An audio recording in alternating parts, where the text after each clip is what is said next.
est Olivier Boissou pour la FCHAC. Bonjour à toutes et à tous.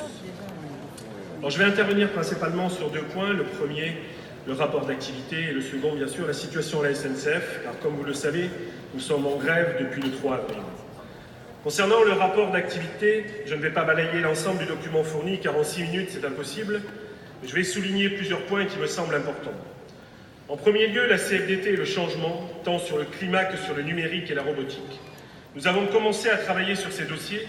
C'est fondamental.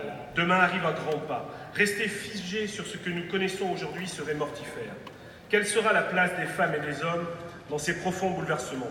Nous aurons l'occasion d'en parler pendant ce congrès.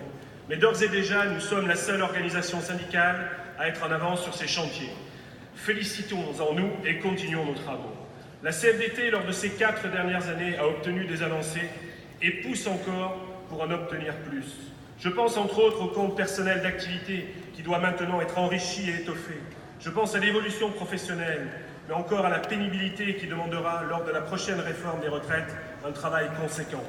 Mais aussi concernant la reconnaissance des personnes ayant un handicap, où là le combat est de tous les instants. L'égalité professionnelle qui petit à petit fait son chemin dans la société grâce notamment à la CFDT. Nous n'avons pas à rougir de nos combats, nous devons continuer à avoir une vision de la société qui avance et ce sera grâce à nos idées que nous pourrons devenir la première OS de notre pays, privé comme public. La disparition des CHSCT est un coup dur pour les salariés. Il va falloir dans les CSE et les CSSCT trouver un nouveau champ de défense des conditions de travail. Nous y arriverons comme toujours. La nécessité d'un dialogue social de qualité est une obligation. C'est aujourd'hui la difficulté majeure que nous avons en France, côté employeur, mais aussi côté salarié. Ce qui m'amène à la deuxième partie de mon intervention, le dialogue social et le dossier de la SNCF. Ne vous inquiétez pas, je vais faire simple et rapide pour que tout le monde comprenne bien. J'ai pu observer notamment sur les réseaux sociaux que certains d'entre nous ont bien évidemment un avis, mais prennent leur information sur BFM ou sur TF1 et donc par conséquent sont plus ou moins lobotomisés par ces populistes de l'information. La SNCF a 4 syndicats représentatifs. La CGT, 34%, l'UNSA, 23%, Sudrail, 16,5%, CFDT, 15,5%. La CGT est dans son dernier grand bastion public et s'accroche corps et âme comme un bernique sur un rocher. L'UNSA est construite sur l'ancienne fédération maîtrise et cadre, donc œuvre au seul clientélisme. Sudrail fait sa révolution permanente et la CFDT, elle, est force de proposition. La première réforme de 2014 a permis à la CFDT de s'inscrire dans un dialogue social de qualité et les pouvoirs publics, et ce, sans un jour de grève, alors que la CGT Sud faisait 15 jours de grève non-stop. Une grève à la SNCF sans le syndicat national Jacques CFDT ne marche pas. En 2016, rebelote, cette fois concernant l'organisation et le temps de travail. On prend les mêmes, on recommence. CGT Sud, 15 nouveaux jours de grève. Une nouvelle fois, la négociation de la CFDT avec les pouvoirs publics nous a permis, sans un jour de grève, de négocier sur le sujet et d'obtenir une organisation du travail meilleure que celle qui existait. Et enfin, 2018, cette nouvelle réforme, qui, je le rappelle, n'est pas neutre, ouverture à la concurrence du trafic de voyageurs, suppression de l'embauche au statut des cheminots, suppression du statut de l'entreprise, de EPIC, passage en SA, transfert du personnel à statut public dans l'entreprise de droit privé, reprise de la dette. Comme à son habitude, la CFDT s'inscrit dans le dialogue social en étant présente lors des différentes tables rondes. Nous attendons les propositions du gouvernement. Et là, le néant, rien. Quand je ne dis rien, c'est rien. Pas un texte, pas une ligne.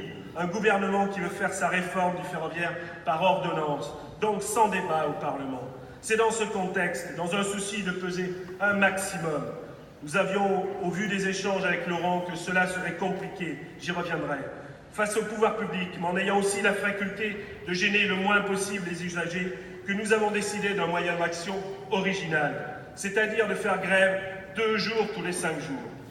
Le ferroviaire en France est malade, car depuis plus de 30 ans, les décisions des différents gouvernements ont privilégié le tout TGV au détriment de l'investissement et l'entretien des lignes existantes. Beaucoup de lignes régionales risquent de disparaître.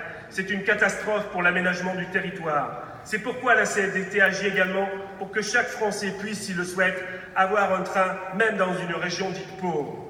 Je vous passe tout le travail que la CFDT a accompli. Plus de 20 amendements déposés à l'Assemblée nationale, plus de 40 amendements déposés au Sénat. Car bien évidemment, la CFDT essaye par tous les moyens possibles de négocier avec les pouvoirs publics. D'une porte complètement close au départ, le rapport de force a obligé le gouvernement à entrouvrir la porte et depuis, les rencontres se succèdent afin de faire progresser le droit des salariés. La CFDT cheminot, avec son syndicat national, est la seule à œuvrer comme ça, et ce en pleine lumière, sans cacher quoi que ce soit aux cheminots. Le temps viendra de tirer le bilan de cette période. Mais d'ores et déjà, nous pouvons considérer que la CFDT tirera son épingle du jeu face au populisme radical de la CGT et Sudrail. Le syndicat national des conducteurs de tram, Jacques CFDT, profite de ce congrès pour remercier chaleureusement Laurent Berger et bien évidemment sa commission exécutive et les instances qui participent au soutien des cheminots. Sans Laurent, 2014, 2016, 2018 n'auraient pas eu d'issue pour les cheminots. Donc encore un grand merci Laurent pour la confiance que nous avons les uns envers les autres depuis le départ en totale transparence. Pour conclure, le syndicalisme de la CFDT, si je pouvais le résumer, doit être un syndicalisme visionnaire, offensif et de proposition. Bien évidemment, le syndicat des conducteurs de train, Jacques CFDT, s'adapte aux interlocuteurs qui nous font face. C'est pourquoi le rapport de force peut parfois être nécessaire et ce n'est pas pour ça, comme j'ai pu le lire, que nous sommes des révolutionnaires, bien au contraire. Le syndicat national, Jacques CFDT, votera pour le rapport d'activité.